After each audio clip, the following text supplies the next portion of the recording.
In the past several days, I heard people talking about China. And also, I talked to friends about China and Chinese internet. Something is very challenging to me. I want to make my friends to understand China is complicated. So I always want to tell the story like one hand it is that, the other hand is that. You can't just tell one side story. I give you an example. China is a BRIC country. BRIC country means Brazil, Russia, India, and China. This emerging economy really is helping revival of the world economy. But at the same time, on the other hand, China is a sick country. The terminology coined by Facebook IPO paper 5, he said the sick country means Syria, Iran, China, and North Korea. The 4 countries have no access to Facebook. So basically, China is a sick BRIC country. Another project was built up to watch China and Chinese internet. But now, today, I want to tell you my personal observation in the past several years from that war. So, if you are a fan of the Game of Thrones, you definitely know how important a big war for an old kingdom. It prevents weird things from the north. Same was true for China.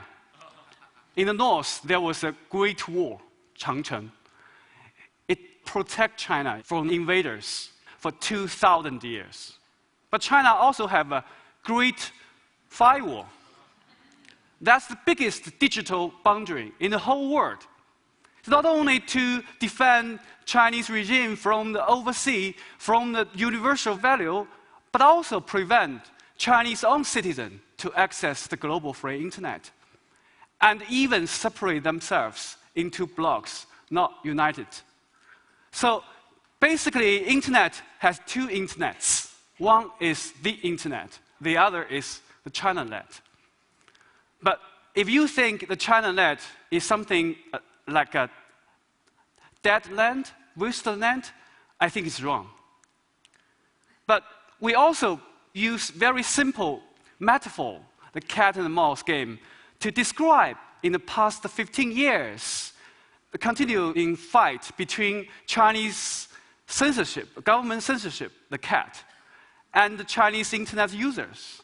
That means us, the mouse. But sometimes this kind of a metaphor is too simple. So today I want to upgrade it to 2.0 version. In China, we have 500 million internet users. That's the biggest population of netizen internet users in the whole world. So even Chinese is a totally censored internet, but still Chinese internet society is really booming. How make it? It's simple. You have Google, we have Baidu. You have Twitter, we have Weibo. You have Facebook, we have Renren. You have YouTube, we have Youku and Tudor. Chinese government blocked every single international Web 2.0 services, and we Chinese copycat everyone. So that's kind of the thing I call the smart censorship. So that's not only to censor you. Sometimes that's Chinese national internet policy is very simple. Block and clone. On the one hand, he wants to satisfy people's need of social network, which is very important because people really love social networking. But on the other hand, they want to keep the server in Beijing so they can access the data anytime they want. That's also the reason Google was pulled out from China, because they can't accept the fact Chinese government wants to keep the server. Sometimes the Arab dictators didn't understand these 2 hands. For example, Mubarak, he shut down the internet. He wanted to prevent the netizens to criticize him. But once netizens can't go online, they go on street. And now the result is very simple. We all know Mubarak is technically dead. But also, Ben Ali, Tunisia president, didn't follow the second rule. That means keep the server in your hand.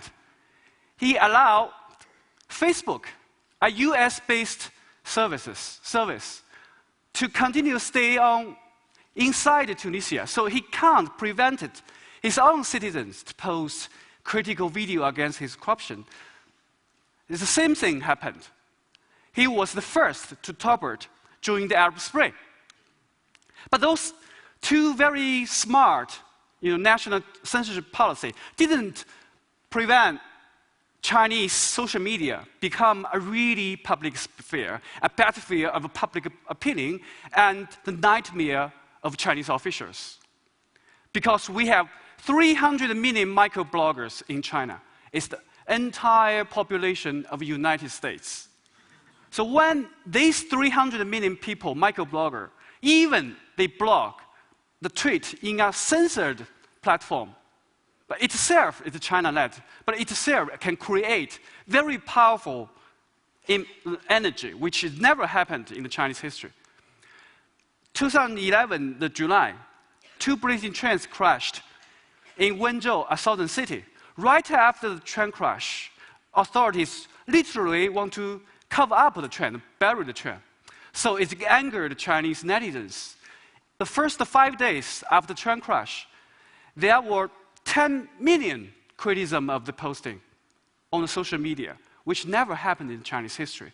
And later this year, the real minister was sacked and sentenced to jail for 10 years. And also, the very recently, very funny debate between the Beijing Environment Ministry and American Embassy in Beijing. Because the ministry blamed American Embassy for intervening Chinese internal politics by disclosing the air quality data of Beijing. So, the app is the embassy data, the PM 2.5. He showed 148. He showed is dangerous for sensitive group. So, suggestion is not good to go outside. But the down is the ministry's data. He shows 50. He said it's good. It's good to go outside. But 99% of Chinese microbloggers stand firmly on the embassy side. I live in Beijing. Every day, I just watch the American embassy's data to decide whether I should open my window. Why Chinese social networking, even within the censorship, is so booming? Part of the reason is Chinese languages. Twitter and Twitter clones have a kind of a limitation 140 characters. But in English, it's 20 words or a sentence with a short link. Maybe in Germany, German language, maybe just aha. But in Chinese language, it's really about 140 characters, means a paragraph, a story. You can almost have all the journalistic elements to there. For example, this is the Hamlet of Shakespeare. It's same content.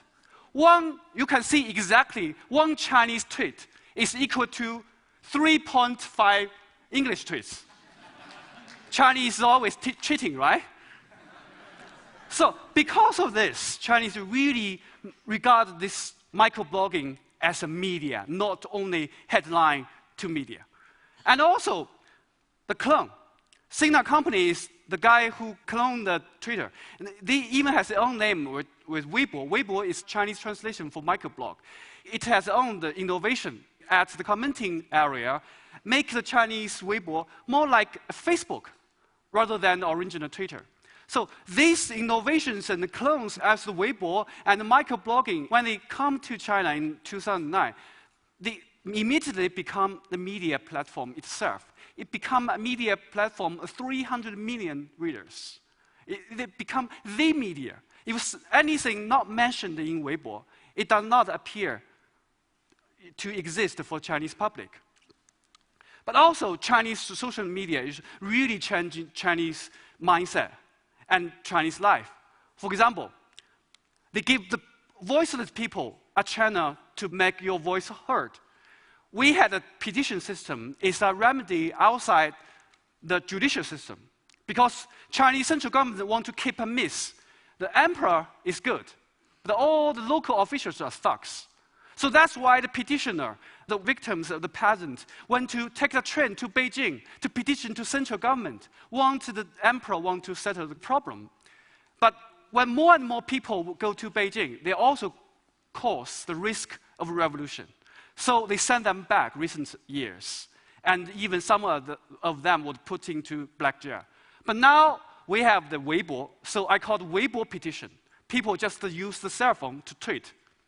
So your sad stories. By some chance, your story will be picked up by reporters, professors, or celebrities.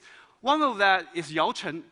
She's most popular microblogger in China who has about 21 million followers. They're almost like a national TV station. If you sad story, will pick up by her. So this Weibo, social media, even in the censorship, still gave Chinese a real chance for 300 million people every day chatting together, talking together. It's like a big TED, right? But also, it is like the first time a public sphere happened in China. Chinese people start to learn how to negotiate and talk to people. But also, the censorship is not sleeping. It's so hard to post some sensitive words in the Chinese Weibo. For example, you can't post the name of the president, Jing Zhao. And also, you can't post the city of Chongqing, the name. And until recently, you can't search the surname of top leaders. So, the Chinese are very good at these puns, and alternative wording, and even memes. They even themselves, use the name of this war-changing battle between the grass-mud horse and the river crab. Grass-mud horse is 草泥马. It's the phonogram for motherfucker. It's netizens call themselves. Netizens call themselves. River crab is 和谐, is the phonogram for harmonization for censorship. So that's kind of a 草泥马 versus the 和谐. That's very good. But so that's when some very political, exciting moment happened, you can see on the Weibo, you see a lot of very weird stories happened. Weird phrases and words. Even you have a PhD of Chinese language, you can't understand them. But can you expand more? No. Because Chinese Xingnan Weibo, when it was founded, is exactly 1 month after the official blocking of Twitter.com. That means from the very beginning, the Weibo has already convinced the Chinese government we will not become the stage for any kind of threat to the regime. For example, anything you want to post, like get together or meet up or work, it will automatically record it and data mined and reported to a pool for further political analysis. Even you want to have some gathering, before you go there, the place is already waiting for you. Why? Because they have the data. They have everything in their hand. So they can use the 1984 scenario data mining of the dissident. So the crackdown is very serious. But I want you to notice a very funny thing during the process of the cat and mouse. The cat is the censorship, but Chinese is not only one cat, but also have a local cat, central cat and local cats. Server is in the local cat's hand. So it's that when the netizen criticize local government has no any access of the data in Beijing. Without bribing the central cats, he can do nothing, only apologize. So in the past 3 years, social movement about microblogging really changed local government. They can become more and more transparent because they can't access the data. The server is in Beijing. The story about train crash, maybe the question is not about why 10 million criticism in 5 days, but why Chinese central government allow the 5 days of freedom of speech online. It never happened before.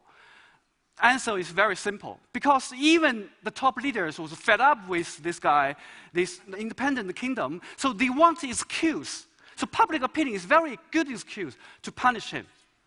But also the Bo Xilai case recently, very big news, he's a princeling. But from the February to the April in this year, Weibo really become a marketplace of rumors. You can almost joke everything about these princelings, everything. It's almost you are living in the United States. But if you dare to retweet or mention any fake coup about Beijing, in Beijing, you will definitely will be arrested. So this kind of freedom is targeted and precise window. So Chinese in China, censorship is normal. Something you find is freedom is weird. Something will happen behind. Because he was very popular leftist leader. So central government want to purge him. They need a very cute to convince all the Chinese people why he's so bad. So the Weibo, the 300 million public sphere, become a very good, convenient tool for political fight. But this technology is very new, but technique is very old. It's made famous by Chairman Mao Zedong, because he mobilized millions of Chinese people in the Cultural Revolution to destroy every local government. It's very simple, because Chinese central government don't need even lead the public opinion. They just give them a target window, no censor people. No censoring in China become a political tool. So that's the update about this game, cat and mouse. Social media changed Chinese mindset. More and more Chinese intend to embrace freedom of speech and human rights as their birthright, not some imported American privilege. But also, it gave Chinese a national public sphere for people to, it's like a training of their citizenship, preparing for the future democracy. But it didn't change Chinese political system. And also, Chinese central government utilized this centralized server structure to strengthen his power to control the local government and the different factions. So, what's the future? But after all, we are the mouse. Whatever the future is, we should fight against the mouse. There is not only in China, but also in the United States, there are some very small, cute, but bad cats. SOPA, PIPA, ACTA, TPP, and ITU. And also, like Facebook and the Google, they claim they are friends of the mouse. But sometimes we see them dating with the cats. So my conclusion is very simple. We Chinese fight for our freedom. You just watch your bad cats. Don't let them to hook with the Chinese cats. Only in this, in the future, we will achieve the dreams of the mouse, that we can tweet anytime, anywhere, without fear.